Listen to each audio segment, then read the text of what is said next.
नमस्कार आपण देखुचंती सतर्क टीवी आजिर यही विशेष साक्षात्कार कार्यक्रम को आम सह जोग दैछंती ओडिशार जड़े परिचित और अनुभवी वरिष्ठ सांबादिक श्री सरोजरंजन पट्टनायक। दीर्घ दिन धरी सांबादिकता क्षेत्र में सक्रिय रही से देश और राज्यर विभिन्न गुरुत्वपूर्ण राजनैतिक और सामाजिक प्रसंग उपरे निरपेक्ष मतामत रखी आसुचंती।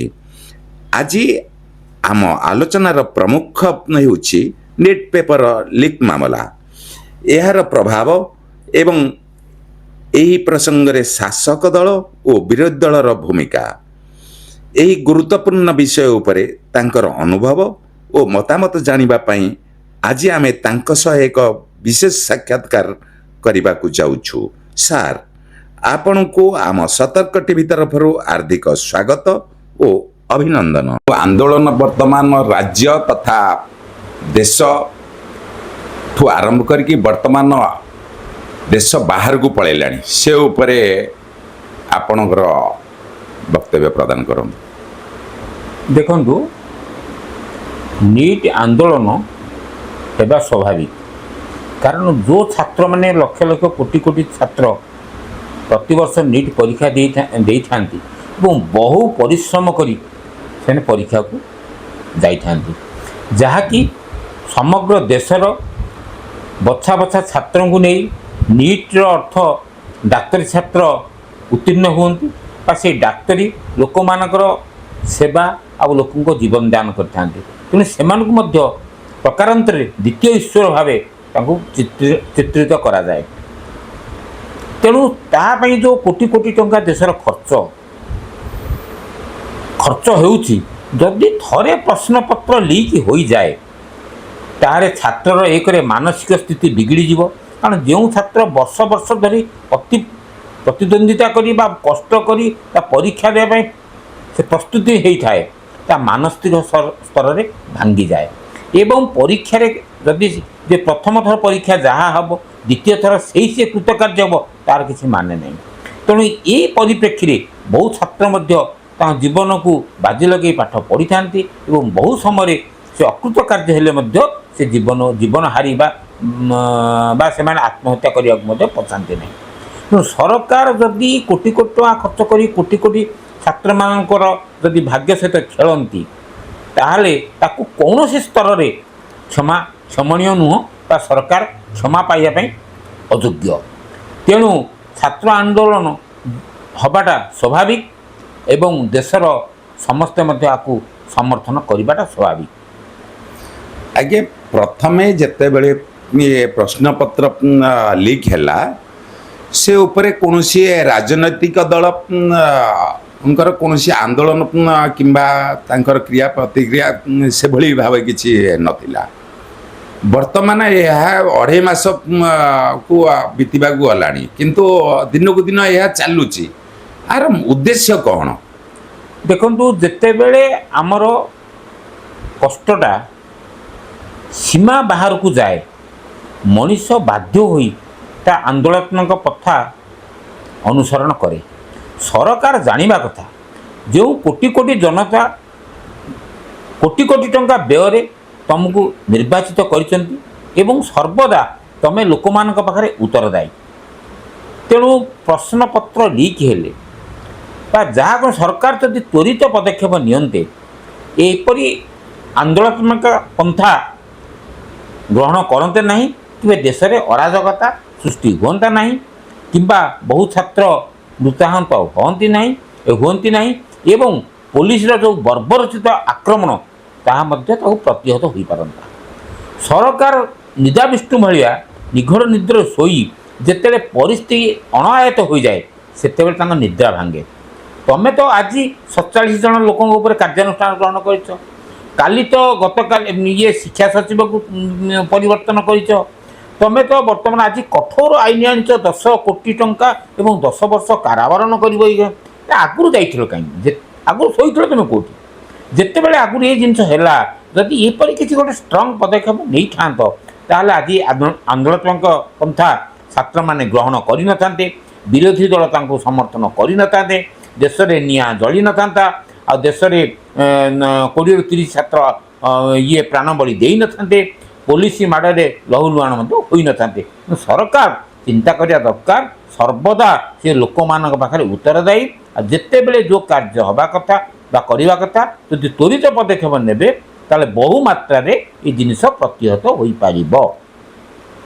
ଆଜ୍ଞା, ଏ ଉପରେ ପୂର୍ବରୁ ସେଭଳି କାହିଁକି ଆଖି ଦୃଶିଆ କୌଣସି ବିରୋଧୀ ଦଳ ବିରୋଧ କରିବାର ନଜିର ନାହିଁ। ବର୍ତ୍ତମାନ ଯେମିତି ଯେଉଁଭଳି ଭାବରେ ଚାଲିଛି, ଏହା ଯେଉଁ କୋକ୍ରୋଚ୍ ପାର୍ଟି, ଆଜ୍ଞା ମୁଖ୍ୟ ପ୍ରସଙ୍ଗକୁ ଯିବା, କୋକ୍ରୋଚ୍ ପାର୍ଟି ଖେଳୁ ଖେଳୁ ସିଏ ଗୋଟେ ଜୋକରେ ପୋଷ୍ଟ କରିଦେଲେ ଏଇ ପେପର ଲିକ୍ ନେଇକି କୋକ୍ରୋଚ୍ ଚିତ୍ର ଦେଇ ସେହାକୁ ବର୍ତ୍ତମାନ ସିଏ ଆସିକି ଆନ୍ଦୋଳନ କଲେ, ସୋନମଜୀ ଆସି ଆନ୍ଦୋଳନ କଲେ, ତାଙ୍କ ସହିତ ଏମାନେ ମିଶିଲେ। କିନ୍ତୁ ଏମାନେ ଆଗରୁ କୁଆଡ଼େ ଯାଇଥିଲେ? ଆଙ୍କର ଭୂମିକା ତ ହେଉଛି ବିରୋଧ କରିବା, ବିରୋଧୀ ଦଳର ଭୂମିକା ବିରୋଧ କରିବା। ଏ ବିରୋଧ କାହିଁ ସେଭଳି ତ ଦେଖାଯାଇନି। କୋକ୍ରୋଚ୍ ଗୋଟେ ତ କୌଣସି ଜାତୀୟ ସ୍ତରର ପାର୍ଟି ନୁହଁ କି ଆନ୍ତର୍ଜାତୀୟ ସ୍ତରର ପାର୍ଟି ନୁହଁ। ଏହା ଏକ ଆନ୍ଦୋଳନ, ଛାତ୍ର ଆନ୍ଦୋଳନ କହିଲେ ଅତ୍ୟୁକ୍ତି ହେବନି। ସେ ଉପରେ ସଂକ୍ଷିପ୍ତ ଦେଖନ୍ତୁ, ଗଣତନ୍ତ୍ର ରାଷ୍ଟ୍ରରେ ପ୍ରତ୍ୟେକ ନାଗରିକଙ୍କର କଥା କହିବାର ଅଧିକାର ଅଛି, ଏହାର ମୌଳିକ ଅଧିକାର। ଆଜ୍ଞା ନାହିଁ, ପ୍ରସଙ୍ଗ ରହିଲା ବିରୋଧୀ ଦଳ। ବିରୋଧୀ ଦଳ ଯେତେବେଳେ ସରକାରଙ୍କୁ ବିରୋଧ କରିବା ବିରୋଧୀ ଦଳର ପ୍ରାଥମିକ କାର୍ଯ୍ୟ, କାରଣ ସେ ଅପୋଜିସନ୍ ସିଟ୍ରେ ଥାଆନ୍ତି ଏବଂ ସରକାର ଯେତିକ ଅନୀତି ଦୁର୍ନୀତି ବା ଯାହା ବି ଦୃଷ୍ଟିଗୋଚର ହୁଏ, ଏ ବିରୋଧୀ ଦଳର କାମ ହେଉଛି ଜନସାଧାରଣଙ୍କୁ ଜଣାଇବା ଏବଂ ଗଣତନ୍ତ୍ରର ସେମାନେ ଗୋଟେ ମୁଖ୍ୟ ଭୂମିକା ତୁଲେଇଥାନ୍ତି ଏବଂ ଜନସାଧାରଣଙ୍କୁ ସେ ସଦାବେଳେ ସଚେତନ କରିଥାନ୍ତି ଯେ ସରକାର ଏଇଟାକୁ ଭୁଲ କରୁଛନ୍ତି। ଏହା କରିବା ଦ୍ୱାରା ସରକାର ଠିକ୍ ବାଟକୁ ଆସି ତାଙ୍କ ଠିକ୍ କାମ କରିଥାନ୍ତି। ତେଣୁ କୋକ୍ରୋଚ୍ ଜନତା ପାର୍ଟି, ସେ ଜନତା ପାର୍ଟି ଛାତ୍ର ଗୋଟେ ସଂଗଠନ। ଛାତ୍ର ସଂଗଠନରୁ ଯେହେତୁ ଭାରତରେ କୋଟି କୋଟି ବା 140-145 କୋଟି ଲୋକ ବସବାସ କରନ୍ତି ଏବଂ କୋକ୍ରୋଚ୍ ଜନତା ପାର୍ଟି ଯେତେବେଳେ ସରକାରଙ୍କ ବିରୋଧୀ କାର୍ଯ୍ୟ ପାଇଁ ଲୋକମାନଙ୍କୁ ଚେତେଇଲେ, ଲୋକମାନେ ଜାଣିଲେ ଯେ ପ୍ରକୃତ ସରକାର ଭୁଲ କରୁଛନ୍ତି। ଯେହେତୁ ଛାତ୍ରଛାତ୍ରୀମାନେ ଆଗାମୀ ଦିନର ଭବିଷ୍ୟତ, ଆମ ଦେଶର ସେମାନେ ସବୁକିଛି, ତେଣୁ ତାଙ୍କ ଉପରେ ଯଦି ପ୍ରହାର ହେବ ଦେଶ ନିଜ ରସାତଳଗାମୀ ହେବ ଆଉ ଦେଶ କଳିତଳାନ୍ତ ହେବ। ସେଥିପାଇଁ ସେ କୋକ୍ରୋଚ୍ ଜନତା ପାର୍ଟି ଯେତେବେଳେ ପ୍ରଥମେ ପୋଷ୍ଟ କଲେ, ତାଙ୍କର ମିଲିୟନ୍ସ ଲୋକ ତାଙ୍କୁ ସପୋର୍ଟ କଲେ। ତେଣୁ ତାଙ୍କୁ ଗୋଟେ ମୌକା ମିଳିଲା।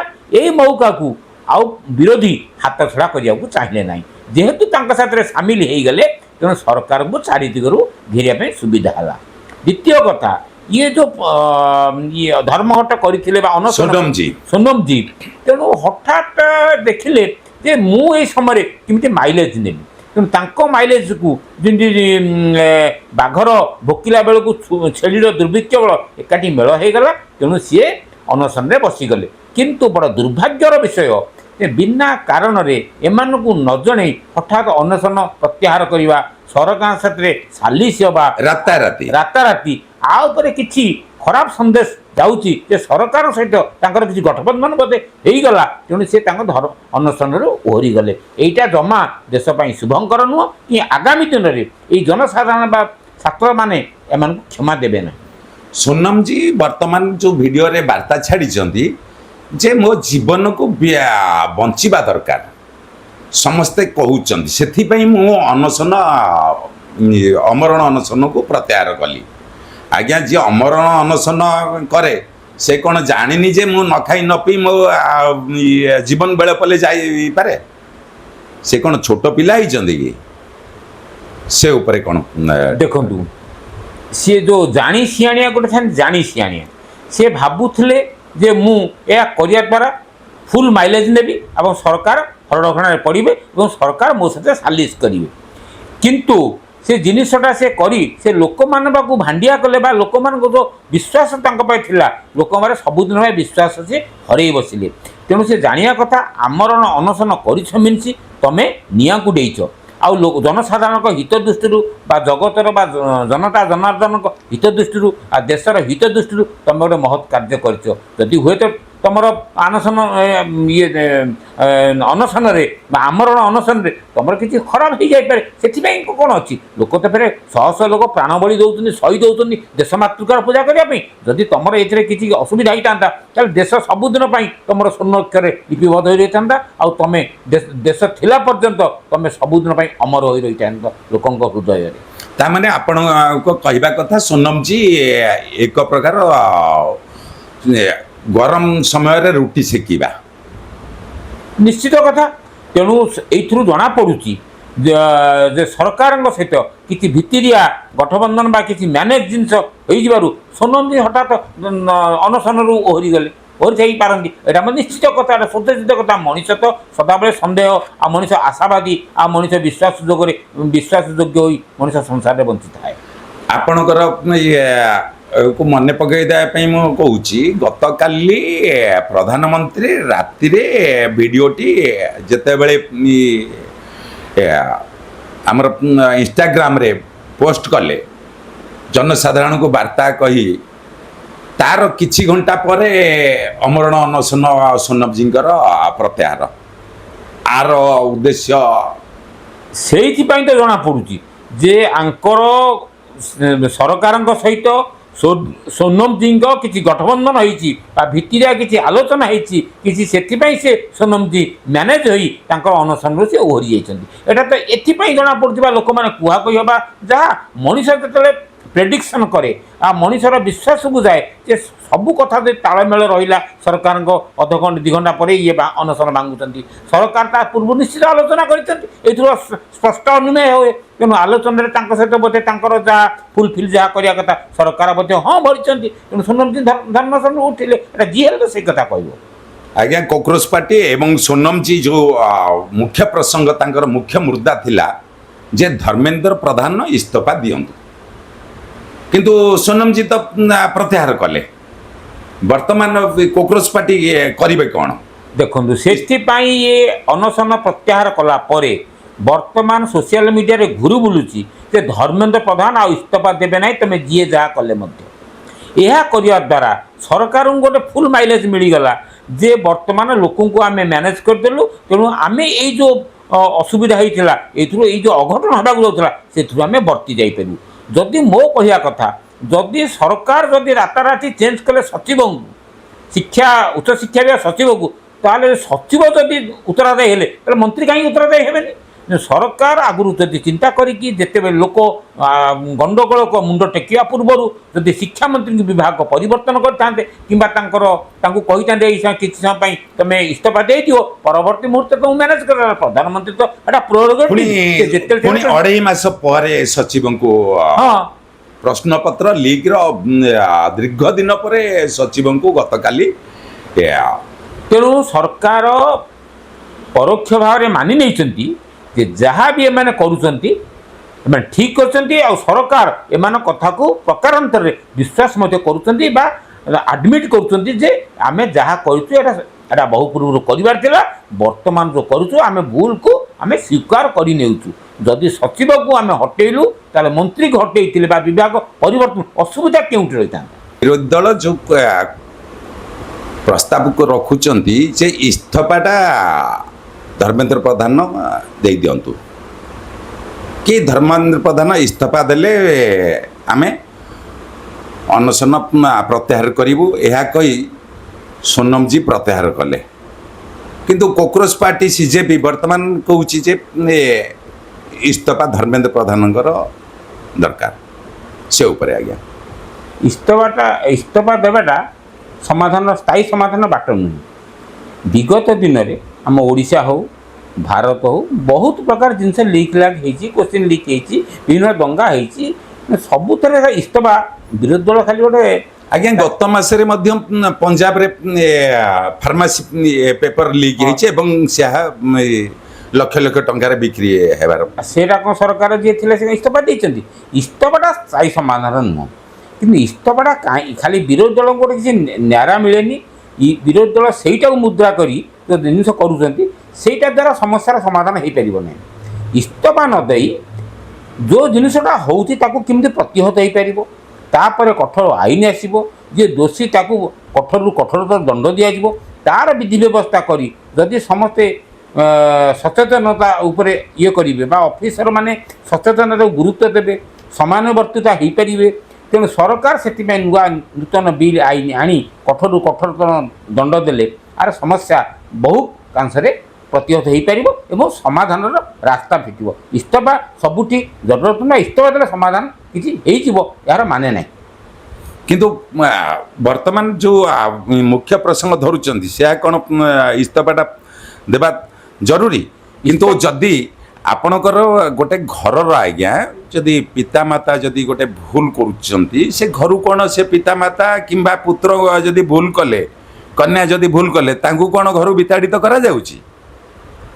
ସେଇଭଳି ଇସ୍ତଫାଟା ଦେବା, ଇସ୍ତଫା ସେମାନଙ୍କୁ ଗଣତନ୍ତ୍ରର ରାଷ୍ଟ୍ର, ଏମାନେ ଗଣତନ୍ତ୍ରରେ ନିର୍ବାଚିତ ପ୍ରାର୍ଥୀ, ଏମାନେ ଇସ୍ତଫାଟା ଦେଲେ କରିବେ କ'ଣ? ସମସ୍ତେ ତ ଯଦି ଜଣ ଜଣିକିରି ସବୁ ଇସ୍ତଫା ଦେବେ, ପ୍ରତ୍ୟେକ ଭୁଲ ମଣିଷ ଅଛି ମାନେ ଭୁଲ ଅଛି, କିନ୍ତୁ ଇସ୍ତଫା ଉପରେ ଜିଦ୍ ଧରି ବସିବାଟା କ'ଣ ଠିକ୍?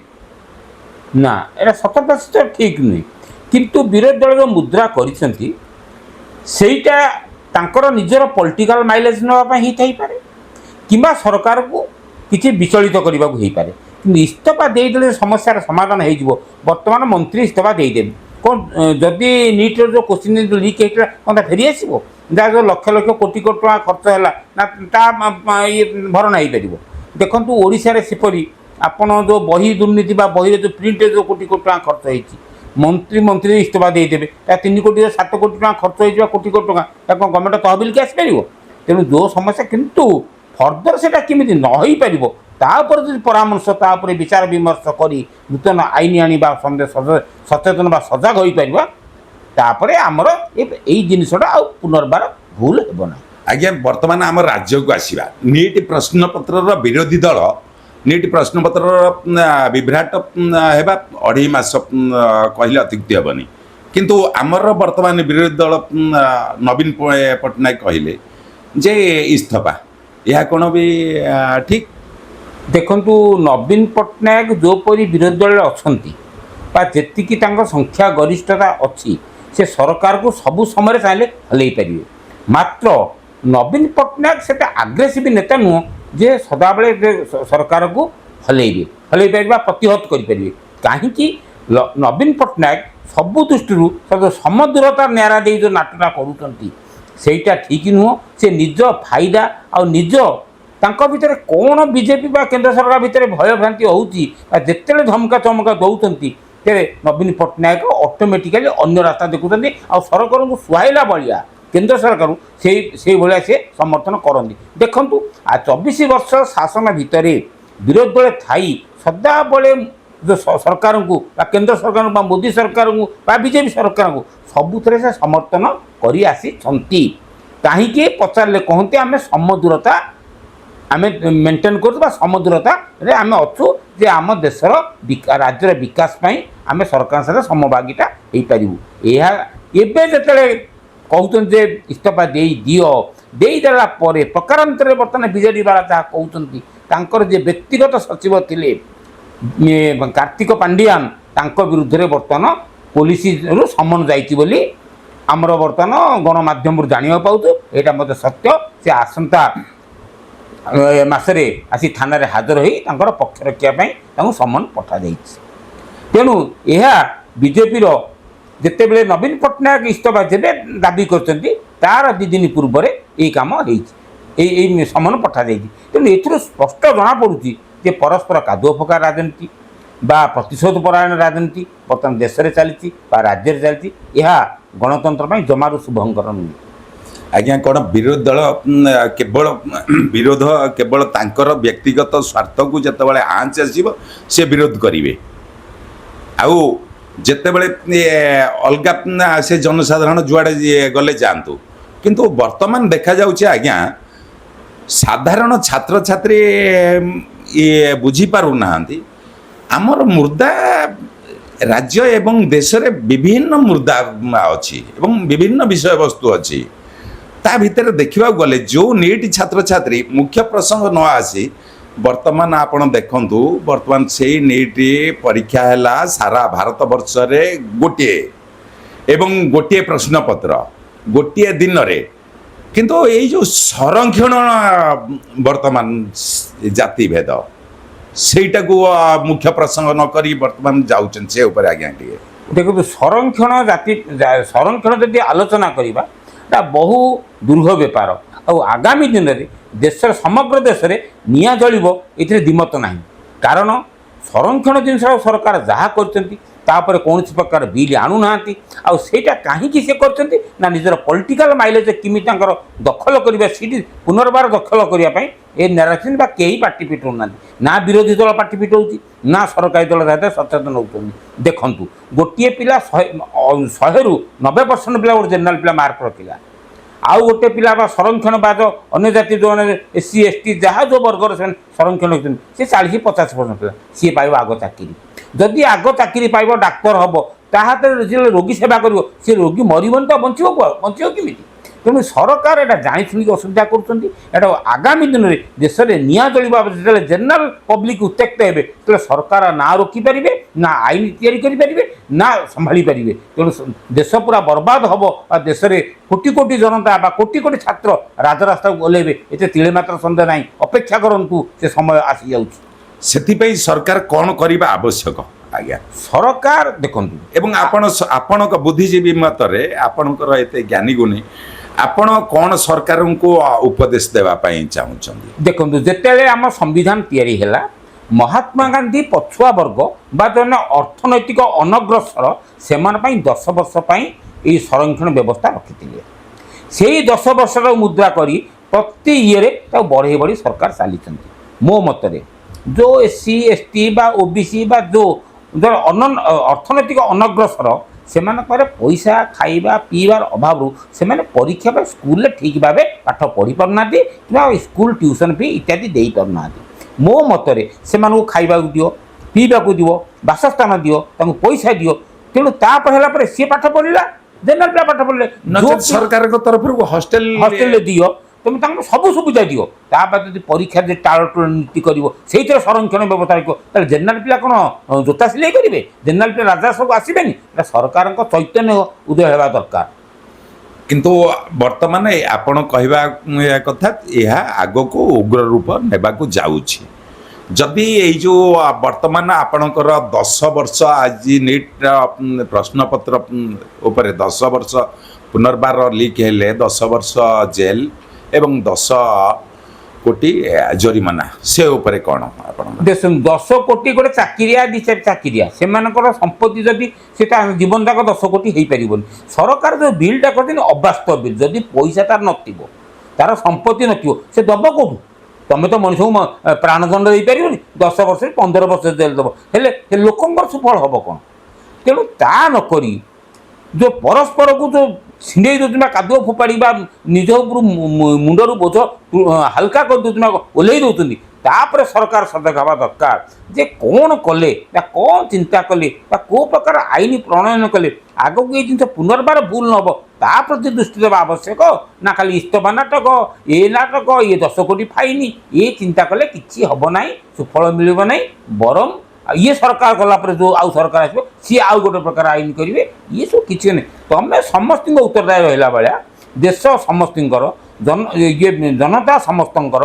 ଆଗାମୀ ବାଳକମାନେ ଦେଶର ଭବିଷ୍ୟତ ସଦାବେଳେ ସୁଚିନ୍ତିତ ପରାମର୍ଶ କରି ସୁଚିନ୍ତିତ ଭଲ ଆଇନ କଡ଼ାକଡ଼ି ଆଇନ କରି କେମିତି ପୁନର୍ବାର ଆଗକୁ ନ ହେଇପାରିବ ତା ଉପରେ ସଚେତନ ଦୃଷ୍ଟି ଦେବା ଆବଶ୍ୟକ ଆଜ୍ଞା ବର୍ତ୍ତମାନ ଏଇ ନିଟ୍ର ପ୍ରଶ୍ନପତ୍ର ନେଇ ରାଜ୍ୟସଭା ଏବଂ ଲୋକସଭାରେ ବିରୋଧୀ ଦଳ ଏହା ବନ୍ଦ କରୁଛନ୍ତି କକ୍ଷ ତ୍ୟାଗ କରୁଛନ୍ତି ସେ ଉପରେ ଆପଣଙ୍କର ଦେଖନ୍ତୁ କକ୍ଷ ତ୍ୟାଗ କରିବା এইটা ଆମର ଗୋଟେ ଦିନ ରାଜ୍ୟସଭା ବା ଲୋକସଭା ଚାଲିଲେ କୋଟିଏ ଟଙ୍କା ପାଖାପାଖି କୋଟିଏ ଟଙ୍କା ଉର୍ଦ୍ଧ୍ୱ ଟଙ୍କା ଖର୍ଚ୍ଚ ହୁଏ ଇଏ ପଇସା କେଉଁଠୁ ଆସେ ଜନସାଧାରଣଙ୍କର ଝାଳ ବୁହା ଟଙ୍କା ଅର୍ଥ ତାଙ୍କର GST ବା ବିଭିନ୍ନ ପ୍ରକାର ଶୁଳ୍କ ବା ବିଭିନ୍ନ ପ୍ରକାର ଆଦାୟ ଅର୍ଥ ରାଶି ଦିଆଯାଏ ସରକାରଙ୍କ ଏହାର ହାତକୁ ଲାଗେନି ସରକାର ବୁଝିବା ଦରକାର ଆମେ ନିର୍ବାଚିତ ପ୍ରତିନିଧି ଦିନେ ବନ୍ଦ କଲେ ଆମର ରାଜକୋଷରୁ କୋଟି କୋଟି ଟଙ୍କା ଅର୍ଥ ବ୍ୟୟ ହୁଏ ଏରା ବିରୋଧୀ ଦଳ ମଧ୍ୟ ବୁଝିବା ଦରକାର ଏହା କଲେ ଲାଭ କ'ଣ ଏହା ଦ୍ୱାରା କ'ଣ ସମାଧାନ ହେଇପାରିବ ସମାଧାନ ନକରି ତା କେମିତି ସମାଧାନ ହେବ ସର୍ବଦଳୀୟ ବୈଠକ ଡାକି ପରସ୍ପର ଭିତରେ ସଦ୍ଭାବ ରଖି ଆଗକୁ କ'ଣ ପରାମର୍ଶ ବିରୋଧୀ ଦଳ କ୍ଷେତ୍ରରେ କରି ଯଦି ସରକାର ଗଠନମୂଳକ ପ୍ରସ୍ତାବ ବା ଗଠନମୂଳକ କାର୍ଯ୍ୟପନ୍ଥା ଆପଣନ୍ତେ ତାର ଆର ସମାଧାନର ବାଟ ଫିଟି ପାରନ୍ତା। କିନ୍ତୁ ଏପରି କରି କିଛି ମୂଲ୍ୟ ନାହିଁ। ଖାଲି ଲୋକସଭା ବନ୍ଦ କରିଦେବୁ, ବିଧାନସଭା ବନ୍ଦ କରିଦେବୁ, ଇଏ ଖାଲି ଲୋକମାନଙ୍କୁ ଯେଉଁ କହନ୍ତି ଭୁଆଁ ବୋଲିବା କଥା ବା ଲୋକମାନଙ୍କୁ ଇନଡାଇରେକ୍ଟଲି ବ୍ଲାକମେଲ୍ କରିବା ସହିତ ସମାନ। ଆଜ୍ଞା, ଯେଉଁ ଛାତ୍ରଛାତ୍ରୀ ବର୍ତ୍ତମାନ ଦେଶ ଆଗାମୀ ଭବିଷ୍ୟତ ଦେଶର, ସେମାନେ ତାଙ୍କର ସମୟ ନଷ୍ଟ ଏବଂ ଆମର ଜାତୀୟ ସମ୍ପତ୍ତି ନଷ୍ଟ ଏବଂ ସେଥିପାଇଁ ଆମର ନିଜେ ଆମମାନଙ୍କର ପଇସା ବି ଖର୍ଚ୍ଚ ହେଉଛି, ଯେଉଁ ରାଜ୍ୟ ହେଉ କିମ୍ବା କେନ୍ଦ୍ରର ସେଥିପାଇଁ ପୋଲିସ ପ୍ରଶାସନିକ ଉପରେ ଏମାନଙ୍କୁ ଆପଣ ଶେଷରେ ଆମର ଏମାନଙ୍କୁ ବକ୍ତବ୍ୟ କ'ଣ, ଏମାନେ କ'ଣ କଲେ ଆନ୍ଦୋଳନ ସମାପନ ହେବ? ଦେଖନ୍ତୁ, ଆମେ କାହାକୁ ଗୁହାରି କରିବା? ଯିଏ ଦେଶର ସର୍ବୋଚ୍ଚ ନ୍ୟାୟାଧୀଶ, ଯିଏ ଭାରତବର୍ଷର ସର୍ବୋଚ୍ଚ ବିଚାରପତି, ଯେତେବେଳେ ଛାତ୍ର ଆନ୍ଦୋଳନ ପୋଲିସର ଅମାନୁଷାନିକ ଅତ୍ୟାଚାର ହେଲା, ଏଇ ସିଜେଆଇ ଯେଉଁ କକରୋଚ ପାର୍ଟି ନେଇ ବା ଯେଉଁ ଆମର ପ୍ରଶ୍ନପତ୍ର ଲିକ୍ ନେଇ ଯେତେବେଳେ ଓକିଲ ସୁପ୍ରିମକୋର୍ଟ ମାନ୍ୟବର ସୁପ୍ରିମକୋର୍ଟର ଦ୍ୱାରସ୍ଥ ହେଲେ ୱିଥ୍ ଭିଡ଼ିଓ କ୍ଲିପ୍ ସହିତ,